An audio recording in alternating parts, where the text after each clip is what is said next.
New into inventory at JLD Auto Group is this 2019 Mercedes-Benz AMG GT Roadster.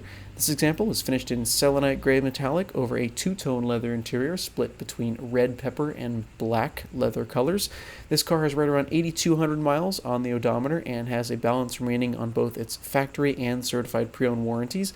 This car was a one-owner car and has quite an options list equipped on it, starting with the AMG Performance Exhaust system, as well as the Distronic Active Distance Assist and the easily visible finished in silver 19-20-inch split 5-spoke AMG wheels there.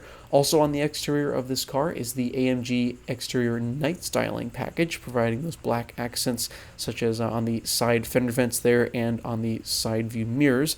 Also equipped is the lane tracking package there, providing increased convenience for drivers. As we make our way to the interior, this car has the Burmester Surround Sound System, a notable option, but of course most obviously is that wonderful two-tone leather interior.